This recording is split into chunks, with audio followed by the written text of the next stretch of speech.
Hi friends, welcome to my channel Sairam competitive exams. ఇంకా channel ఎవరైనా subscribe చేసుకోతే subscribe చేసుకోండి, like చేయండి, షేర్ చేయండి. గ్రూప్ 1, 2 తర్వాతే గ్రూప్ 3 ఫలితాలు. పోస్టుల భర్తీలో అవరోహణ క్రమం పాటించాలని టీజీపీఎస్సీ నిర్ణయం. బ్యాక్లాగ్లను నివారించడమే లక్ష్యం. రాష్ట్రంలో గ్రూప్స్ పరీక్షల ఫలితాలు విడుదల, పోస్టుల భర్తీ ప్రక్రియలో అవరోహణ క్రమం పాటించాలని టీజీపీఎస్సీ బోర్డు నిర్ణయించినట్టు తెలిసింది. గ్రూప్ 1 పరీక్షలు అక్టోబర్ 21 నుంచి 27 వరకు జరగగా, గ్రూప్ 3 పరీక్షలు నవంబర్ 17, 18 తేదీల్లో పూర్తయ్యాయి. గ్రూప్ 2 పరీక్షలు ఇంకా జరగలేదు. ఈ నెల 15, 16 తేదీల్లో నిర్వహణకు ఏర్పాట్లు జరుగుతున్నాయి. అయితే ఫలితాలు విడుదల, పోస్టుల భర్తీ ప్రక్రియను మాత్రం ఈ వరుసలో కాకుండా అవరోహణ క్రమంలో చేపట్టాలని కమిషన్ భావిస్తుంది. అంటే తొలుత గ్రూప్ 1 ఫలితాలు విడుదల చేసి పోస్టుల భర్తీ ప్రక్రియ చేపట్టాక గ్రూప్ 2 ఫలితాలు విడుదల చేసి పోస్టుల భర్తీ చేపట్టాలని, ఆ తరువాతే గ్రూప్ 3 ఫలితాలు విడుదల చేయాలని నిర్ణయించింది. ప్రభుత్వ ఉద్యోగుల భర్తీలో రీలిక్స్మెంట్ విధానం అమల్లో లేనందున మెరిట్ ఉన్న నిరుద్యోగ అభ్యర్థుల అవకాశాలు కోల్పోకూడదన్న ఉద్దేశంతో ఈ విధానాన్ని అమలు చేయనుంది. ఉన్నత కేటగిరీ పోస్టుల తరువాత కింది కేటగిరీ పోస్టుల భర్తీ చేపట్టడం ద్వారా బ్యాక్లాగ్ నివారించవచ్చని కమిషన్ భావిస్తుంది.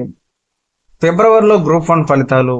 గ్రూప్ 1 ప్రధాన పరీక్షల మూల్యాంకన ప్రక్రియను కమిషన్ వేగవంతం చేసింది. ఫిబ్రవరిలోగా ప్రధాన పరీక్షల ఫలితాలు పాటించాలన్న లక్ష్యంతో ఉంది. అనంతరం ధృవీకరణ పత్రాలను పరిశీలన నిర్వహించి తుది ఫలితాలను ప్రకటించనుంది. మార్చి నాటికి గ్రూప్ 1 నియామక ప్రక్రియ ముగించాలని భావిస్తుంది. ఆ తర్వాత గ్రూప్ 2 ఫలితాలు ప్రకటించి పోస్టుల భర్తీ చేపట్టనుంది. అనంతరం గ్రూప్ 3 ఫలితాలు రానున్నాయి.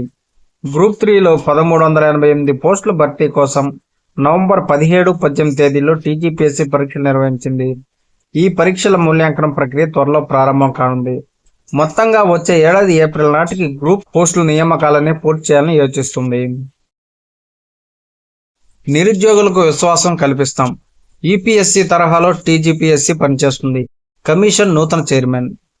రాష్ట్రంలో నిరుద్యోగ అభ్యర్థులకు ఉద్యోగ నియామక పరీక్షలపై పూర్తి విశ్వాసం కల్పిస్తామని టీజీపీఎస్సీ చైర్మన్ తెలిపారు.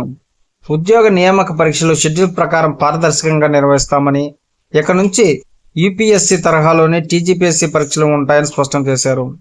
నిరుద్యోగుల కళలను సాకారం చేసేందుకు పనిచేస్తానని, యూపీఎస్సీ తరహాలో టీజీపీఎస్సీ పరీక్షలు నిర్వహించేందుకు అక్కడ పరిస్థితులు, పరిపాలనపై అధ్యయనం చేస్తా. చైర్మన్గా నాకు లభించే విస్తృతమైన అధికారాలను ఉపయోగించుకొని నిరుద్యోగ అభ్యర్థులకు న్యాయం చేస్తా. వారికి న్యాయం చేయాలన్న ఉద్దేశంతో 3.5 ఏళ్ల సర్వీస్ ఉన్నప్పటికీ ఐఏఎస్ పదవిని వదిలేసి వచ్చా. ఉద్యోగ నోటిఫికేషన్లు, పరీక్ష తేదీలు ప్రకటించిన తర్వాత ఆ పరీక్షలు వాయిదా వేసే ప్రసక్తే ఉండదు. అలాంటి ఆలోచనలు ఎవరికైనా ఉంటే మనసులో ఉంచే తీసేయాలి.